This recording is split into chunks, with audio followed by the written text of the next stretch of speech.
ओम श्री गणेशाय नमः। नमस्कार। आज की इस पावन कथा में हम जानेंगे माँ मंगला गौरी व्रत की महिमा। मान्यता है कि श्रद्धा और विश्वास के साथ इस व्रत को करने से अखंड सौभाग्य, सुख, समृद्धि और दाम्पत्य जीवन में खुशहाली का आशीर्वाद प्राप्त होता है। आइए अब श्रद्धा पूर्वक मंगल गौरी व्रत की पावन कथा का श्रवण करते हैं। भगवान शिव ने संतक कुमार से कहा कि अब मैं तुम्हें एक ऐसे श्रेष्ठ व्रत के बारे में बताऊंगा जिसे मंगला गौरी व्रत कहा जाता है। यह व्रत विवाह के बाद पहले 5 वर्षों तक श्रावण मास के प्रत्येक मंगलवार को किया जाता है।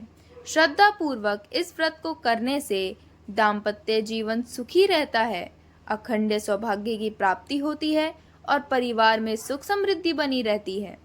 संतक कुमार ने पूछा, भगवान, सबसे पहले यह व्रत किसने किया था और उसे क्या फल मिला? भगवान शिव बोले, बहुत समय पहले कुरु देश में श्रुतकृति नाम के एक प्रतापी राजा रहते थे। उनके पास धन, वैभव और सम्मान सब कुछ था, लेकिन संतान नहीं थी। पुत्र प्राप्ति की इच्छा से उन्होंने देवी की कठोर तपस्या की।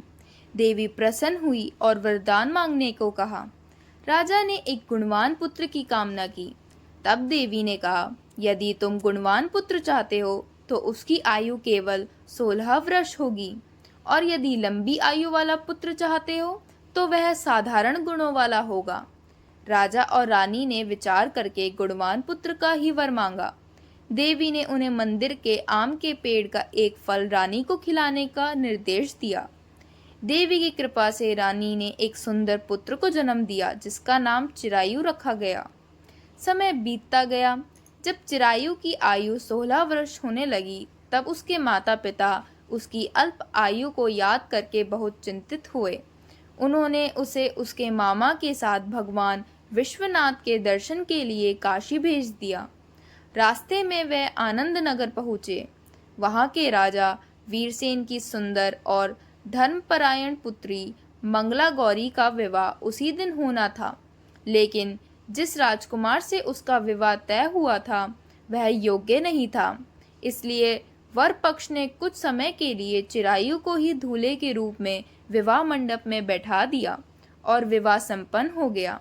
विवाह की रात चिरायु की आयु पूरी होने का एक विशाल नाग वहां पहुंचा।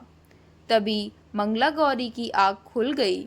उसने घबराने के बजाय श्रद्धा से नाग की पूजा की, उसे दूध अर्पित किया और देवी से अपने पति की लंबी आयु की प्रार्थना करने लगी। देवी की कृपा से नाग शांत हो गया और किसी का कोई अहित नहीं हुआ। इस प्रकार चिरायु की मृत्यु टल गई और उसका जीवन सुरक्षित हो गया। अगले दिन कुछ परिस्थितियों के कारण चिरायु अपने मामा के साथ वहां से चला गया। बाद में जब वास्तविक दूल्हे को लाया गया तो राजकुमारी ने उसे अपना पति मानने से इनकार कर दिया। उसने कुछ ऐसी निशानियां बताई जो केवल उसके वास्तविक पति चिरायु को ही पता थी। इससे सभी को सच्चाई का पता चल गया। कुछ समय बाद चिरायु फिर वहां लौटा। सभी प्रमाण देखकर राजा वीरसेन ने अपनी पुत्री को विधि पूर्वक उसके साथ विदा किया। दोनों सुखपूर्वक अपने राज्य पहुँचे। चिरायु के माता पिता अपने पुत्र को जीवित देखकर अत्यंत प्रसन्न हुए। तब मंगला गौरी ने उन्हें बताया कि यह सब देवी मंगला गौरी के व्रत और उनकी कृपा का फल है।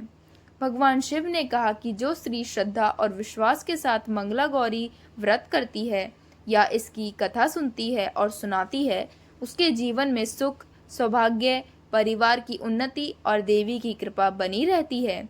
यही श्री स्कंद पुराण में वर्णित मंगला गौरी व्रत की पावन कथा है। इसी के साथ मंगला गौरी व्रत कथा पूर्ण होती है। यदि यह कथा आपको पसंद आई हो तो वीडियो को लाइक करें, शेयर करें और ऐसी ही धार्मिक वीडियो देखने के लिए हमारे चैनल को सब्सक्राइब करना ना भूलें। जय मां मंगला गौरी।